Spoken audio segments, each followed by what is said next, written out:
Era un jueves por la noche, en plenas vacaciones, y no tenía nada que hacer.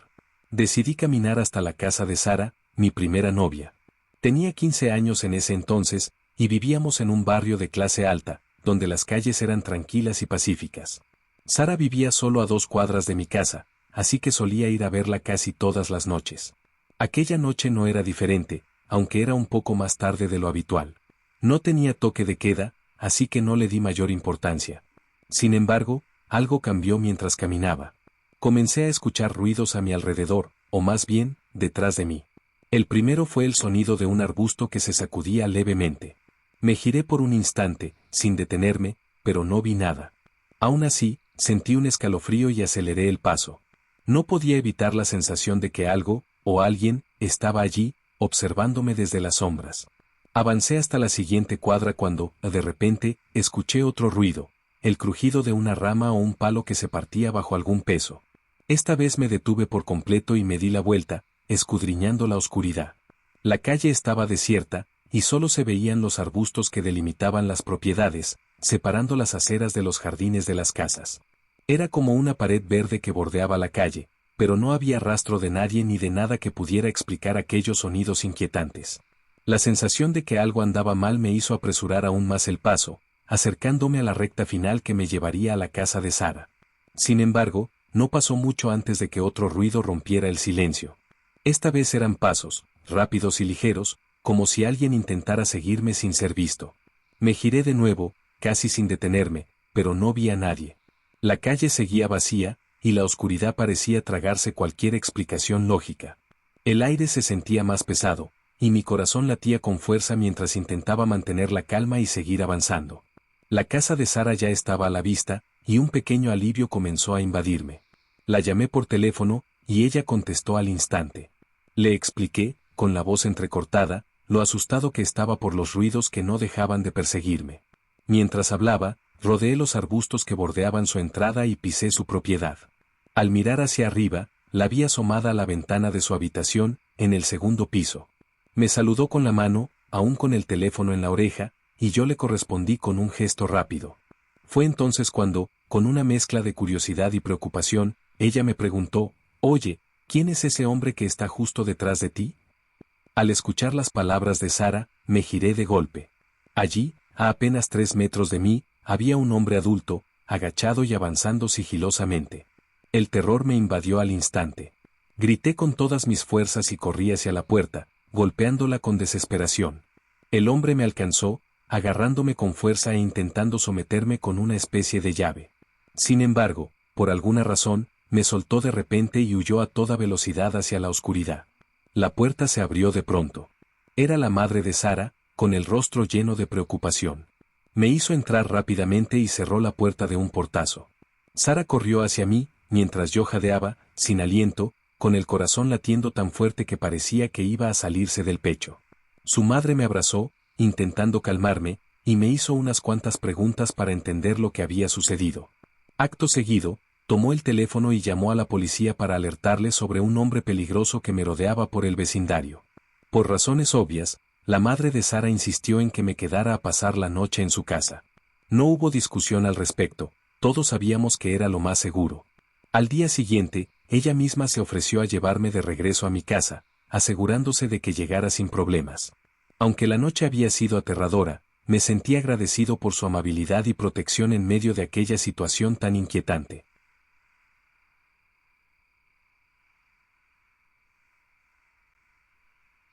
La noche estaba envuelta en una tormenta violenta, de esas que hacen crujir los árboles y retumbar los truenos.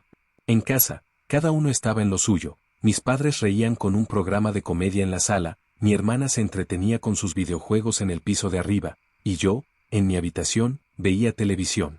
Las noches de tormenta siempre me habían parecido relajantes, y esa no era la excepción, hasta que todo cambió.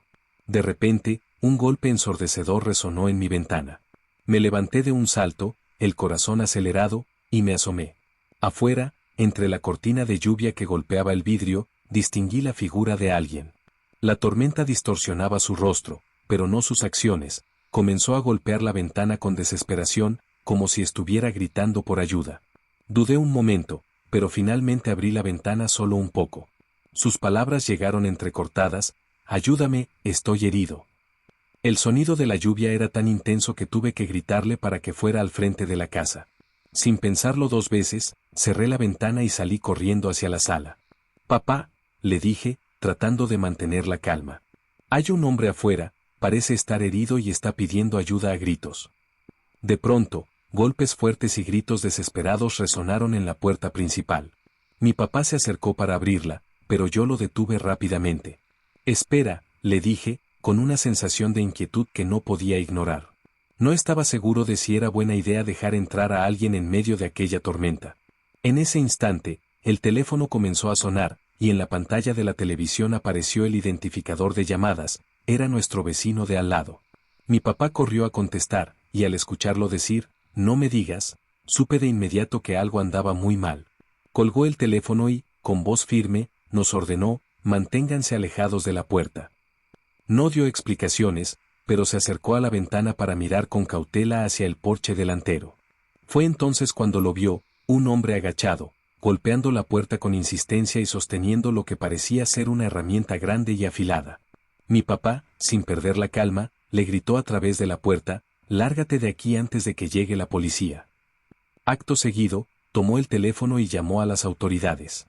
Con el tiempo, el hombre que estaba afuera dejó de golpear la puerta y se esfumó en la oscuridad. Más tarde, mientras mi papá hablaba por teléfono con un vecino, este le contó algo que nos dejó helados. Había visto a un hombre de aspecto desaliñado, como si fuera indigente, hurgando en su cobertizo. Lo más aterrador fue cuando mencionó que el hombre había salido de allí con una enorme hacha de cortar. La policía logró encontrar al individuo más tarde, vagando por las calles con un comportamiento claramente alterado. El incidente fue tan impactante que, unos días después, terminó siendo noticia en el periódico local. Era solo un niño aquella noche, sentado en la sala, absorto en mi caricatura favorita. El televisor estaba a todo volumen, pero de repente, entre el ruido, creí escuchar la voz de mi mamá llamándome desde el sótano. «¿Qué?», respondí, pero no hubo respuesta. Pensé que quizás no me había oído. Sin embargo, la escuché de nuevo, esta vez más clara, así que decidí bajar a ver qué quería. El sótano estaba a oscuras, y al llegar a la mitad de las escaleras, llamé a mi mamá una vez más. El silencio fue la única respuesta. Me detuve, confundido. No tenía idea de desde dónde podía estar llamándome, pero algo me dijo que no estaba en el sótano. Una sensación de inquietud comenzó a crecer en mí mientras me preguntaba qué estaba pasando. Estaba subiendo las escaleras, decidido a regresar a la sala, cuando, justo antes de llegar al último escalón, la escuché de nuevo. La voz de mi mamá, clara y distinta, llamándome desde el sótano. Me detuve en seco y miré hacia la oscuridad que se extendía abajo. El miedo me invadió de inmediato, y corrí de vuelta al tope de las escaleras. Con manos temblorosas, encendí las luces y bajé a la mitad, asomándome con precaución al sótano. No había nadie allí. De repente, una oleada de terror me recorrió de pies a cabeza. Subí las escaleras de 2 en 2, llorando y gritando por mi mamá. Ella apareció rápidamente desde el piso de arriba, alarmada por mi estado. Entre sollozos, le conté que algo había estado llamándome desde el sótano, algo que sonaba exactamente como ella. Me miró con preocupación y me juró que no había sido ella. Para tranquilizarme, bajó a revisar el sótano, pero nada de eso me hizo sentir mejor. Estoy seguro de que no me creyó. ¿Por qué lo habría hecho? Solo era un niño. Pero hasta el día de hoy, sé con certeza que escuché lo que escuché. Hace poco, mi abuelo me compartió una historia que me dejó pensativo. Todo ocurrió durante uno de sus paseos habituales con su perro, Bob, un pequeño Boston Terrier al que había bautizado en memoria de un viejo amigo que ya no estaba con nosotros. Mi abuelo vive en una granja, a unas 2 horas de donde estamos nosotros. Es un lugar tranquilo, donde rara vez pasa algo fuera de lo común. Comparte su vida allí con Judith, su esposa, con quien lleva casado unos 15 años. La rutina era clara. Judith sacaba a Bob por las mañanas, y mi abuelo se encargaba de los paseos al atardecer. Una de esas tardes, mientras el sol comenzaba a esconderse, mi abuelo y Bob caminaban por el sendero de tierra que recorría el borde del bosque, justo al lado de su propiedad. En un momento dado, se toparon con un individuo que llevaba una capucha grande, algo que llamó inmediatamente la atención de Bob. Como suele hacer cualquier perro, Bob comenzó a ladrar y a tirar de la correa hacia el desconocido. Mi abuelo, siempre amable, le dijo hola, pero el hombre no respondió. Ni siquiera lo miró. Simplemente siguió su camino, como si no estuvieran allí. Sin darle mayor importancia, mi abuelo y Bob continuaron su paseo. Bob, sin embargo, no dejaba de voltear hacia atrás, ladrando de manera intermitente. Mi abuelo intentaba calmarla, tirando suavemente de la correa para que siguiera avanzando. Pero los ladridos persistentes del perro lo hicieron detenerse. Finalmente, decidió mirar hacia atrás para averiguar qué estaba perturbando tanto a Bob. Fue en ese momento cuando lo vio. El mismo desconocido que los había pasado minutos antes ahora estaba escondido detrás de un árbol, observándolos desde cierta distancia. Una sensación de inquietud recorrió a mi abuelo, quien, consciente de su edad, decidió apresurar el paso lo más rápido que pudo. Afortunadamente, siempre llevaba consigo un spray de pimienta en el bolsillo de su abrigo, una precaución que nunca subestimaba. Ya casi llegaba a casa cuando, de pronto, escuchó un crujido en las hojas secas del suelo, justo a sus espaldas. No tuvo tiempo de reaccionar. En un instante, sintió la presión de un guante cubriendo su boca y nariz, ahogando sus intentos de gritar o incluso de respirar. Mi abuelo recuerda que, en medio del forcejeo, escuchaba a Bob ladrar furiosamente y morder al atacante. Esos ladridos y mordiscos, dice, fueron lo que hizo que el hombre aflojara un poco su agarre. Con movimientos torpes pero decididos, mi abuelo logró sacar el spray de pimienta que siempre llevaba en el bolsillo de su abrigo. Lo roció una y otra vez, al menos 10 veces, sin detenerse ni siquiera cuando el hombre lo soltó y comenzó a gritar de dolor. Libre de aquel agarre, mi abuelo corrió hacia la casa con todas sus fuerzas, el corazón latiendo con fuerza. Bob lo siguió, ladrando sin parar. Afortunadamente, llegó ileso, aunque con el susto aún latente en su cuerpo.